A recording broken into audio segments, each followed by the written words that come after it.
అందరికీ నమస్తే. Welcome back to Shivani kitchen. ఈరోజు వీడియోలో సూపర్ టేస్టీ హెల్దీ అయిన రాజ్మాతో పాటు పొట్టు మినపప్పు, పెసరపప్పుతో హెల్దీగా రెసిపీని ఎలా తయారు చేసుకోవాలో చూపించబోతున్నాను. చికెన్‌లో కన్నా ప్రోటీన్స్ ఎక్కువ ఉన్న ఈ రాజ్మా కర్రీ వారానికి ఒక్కసారి ఖచ్చితంగా తయారు చేసుకొని తినండి. ఎన్నో పోషకాలు మనకు అందుతాయి. ఈ రాజ్మా కర్రీ రైస్‌లోకి కానీ, చపాతీలోకి కానీ సూపర్ టేస్ట్‌గా ఉంటుంది. ఈ హెల్దీ అయిన రెసిపీ చాలా టేస్ట్‌గా ఎలా తయారు చేసుకోవాలో చూద్దాం రండి. ఇప్పుడు 100 గ్రాముల వరకు నేను రాజ్మా గింజలు తీసుకుంటున్నాను.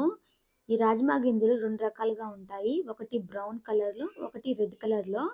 నేను ఈ కలర్‌లో ఉన్న రాజ్మాని తీసుకుంటున్నాను.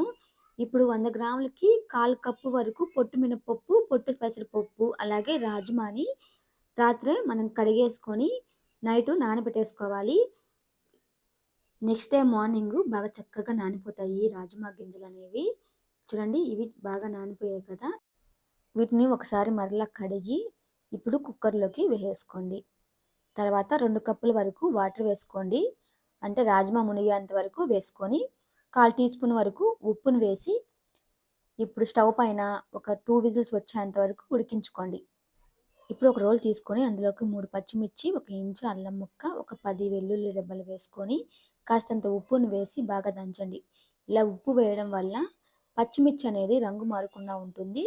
అలాగే రుచి అనేది తగ్గిపోకుండా ఉంటుంది. ఇప్పుడు ఇలా చక్కగా దంచేసుకున్న తర్వాత వీటిని ఒక గిన్నెలోకి తీసుకొని పక్కన ఉంచుకోండి. ఇప్పుడు రాజ్మా కర్రీ కోసం ఒక 3 ఆనియన్స్ అలాగే 3 టమాటాలని తీసుకోండి. బాగా ఎర్రగా పండిన టమాటాలు తీసుకోండి. ఇప్పుడు ఎర్రగడ్డలకి పొట్టు తీసేసుకొని ఇలా చిన్న చిన్న ముక్కలుగా కట్ చేసుకొని తీసేసుకోవాలి. టమాటాలను కూడా ఈ విధంగా చిన్న చిన్న ముక్కలుగా కట్ చేసుకొని తీసేసుకోండి. 2 లేక 3 విజిల్స్ వచ్చిన తర్వాత ప్రెషర్ అంతా పోయిన తర్వాత మూత తీసి ఈ రాజ్మాని ఒక బౌల్‌లోకి తీసేసుకోండి. రాజ్మా అనేది సగమే ఉడికింది. మరలా మనం కూర ఉడికించేటప్పుడు ఉడికించుకుంటాం కాబట్టి సరిపోతుంది. ఇప్పుడు స్టవ్ పైన కుక్కర్ ఉంచి ఆవాల నూనె వేసుకోండి.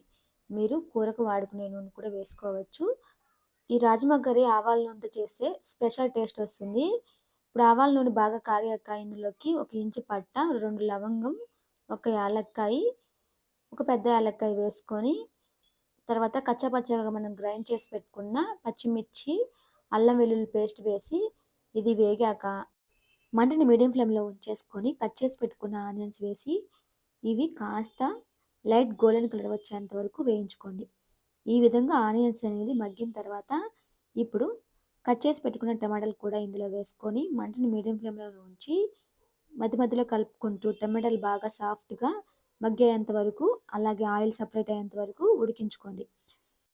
ఈ విధంగా టమాటాలు మగ్గి ఆయిల్ సెపరేట్ అవుతున్నప్పుడు ఇప్పుడు ఇందులోకి 1/2 టేబుల్ స్పూన్ దాకా పసుపు, 1 టేబుల్ స్పూన్ ధనియాల పొడి, 1 టేబుల్ స్పూన్ కారం, 1 table spoon Kashmiri red chilli powder వేస్తున్నాను. ఇది రంగు కోసం.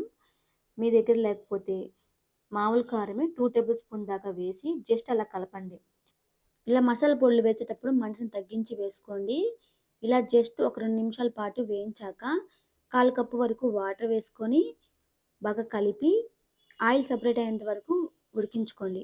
ఇలా వాటర్ వేయడం వల్ల మసాలాలన్నీ మాడిపోకుండా ఉంటుంది. బాగా చక్కగా ఉడుకుతుంది. ఇప్పుడు రుచికి సరిపడా ఉప్పును కూడా వేసుకొని మరలా ఒకసారి బాగా కలుపుకోండి. తర్వాత ఇందులోకి 1/2 టేబుల్ స్పూన్ దాకా కస్తూరి మేతిని తీసుకొని ఇలా చేతి మధ్యలో క్రష్ చేసి వేసుకోండి. అప్పుడు టేస్ట్ అనేది బాగుంటుంది. కస్తూరి మేతి లేకపోతే స్కిప్ చేసుకోండి. ఇప్పుడు ఇవన్నీ బాగా చక్కగా వేయించుకున్న తర్వాత మనం ఉడికించి పెట్టుకున్న రాజ్మా, మినపప్పు, పెసరపప్పు ఇందులో వేసేసుకొని ఒకసారి బాగా కలిపి మంటని మీడియం ఫ్లేమ్‌లో ఉంచేసుకొని ఇప్పుడు ఇందులోకి 1/2 టేబుల్ స్పూన్ దాకా మిరియాల పొడి వేసుకోండి. ఇప్పుడు కారం కానీ, ఉప్పు కానీ సరిపోకపోతే వేసుకోవచ్చు. ఇప్పుడు ఇలా అన్నీ వేసేసుకున్న తర్వాత ఇప్పుడు మూత పెట్టి ఒక 8 విజిల్స్ రానివ్వండి. మంటని మీడియం ఫ్లేమ్‌లో పెట్టి 4 విజిల్స్ అలాగే లో ఫ్లేమ్‌లో ఒక 3 విజిల్స్ వచ్చేంత వరకు ఉడికించుకోండి.